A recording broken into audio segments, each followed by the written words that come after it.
வஞ்சனை அறிந்திருந்தும் வளைத்தே சூழ்ந்திருந்தும் நெஞ்சுரம் நிமிர்ந்து நின்ற சத்திய தீனொளியே முஹர்ரம் 10ஆம் நாள் மண்ணிறம் சிவந்ததன்றோ தூயதீன் வாழ்ந்திடத்தான் தன்னுயிர் தந்தீர்கள் வாரிசே நபி யா ஹுசைன் இப்னு அலி மாபெரும் தியாக ஒளி மன்னகம் மறந்திடுமோ.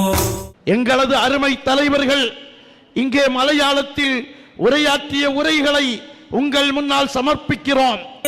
முஹர்ரம் 10ஆம் நாள் மண்ணிறம் சிவந்ததன்றோ தூயதீன் வாழ்ந்திடத்தான் தன்னுயிர் തന്നീர்கள்.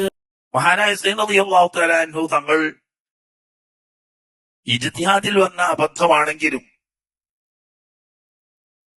വലിയ ഒരു ശ്രദ്ധക്കുറവ് പറ്റിയിട്ടുണ്ട് എന്ന് നമുക്ക് ഉണർത്താതിരിക്കാൻ നിവൃത്തിയില്ല. കാരണം അക്കാലത്ത് ലോകത്തെ ഏറ്റവും വലിയ വൻശക്തിയായ രാഷ്ട്രമാണ് യസീദിന്റെ നേതൃത്വത്തിൽ ഡമസ്കസ് തലസ്ഥാനമായി നടക്കുന്ന മുസ്ലിം ഭരണകൂടം. ലോക വൻശക്തികളെ കുഞ്ചിക്ക് പിടിച്ച് കിടുകിട പറപ്പിച്ച ഭരണകൂടത്തിനോട് മല്ലിടാനാണ്, യുദ്ധം ചെയ്യാനാണ് പുറപ്പെടുന്നത്. നിരായുധരായ 72 ആളുകളെയും കൂട്ടിയിട്ട് ഈ പോയ പോക്ക് ആത്മഹത്യാപരമാണ്. അത് ചെയ്യാൻ പാടില്ല.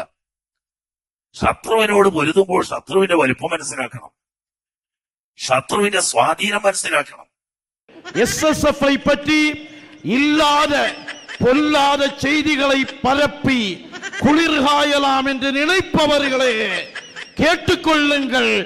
கியாமத்து நாள் வரையிலும் SSF செயல்பட்டே தீரும். ഈ പോയ പോക്ക് ആത്മഹത്യാപരമാണ്.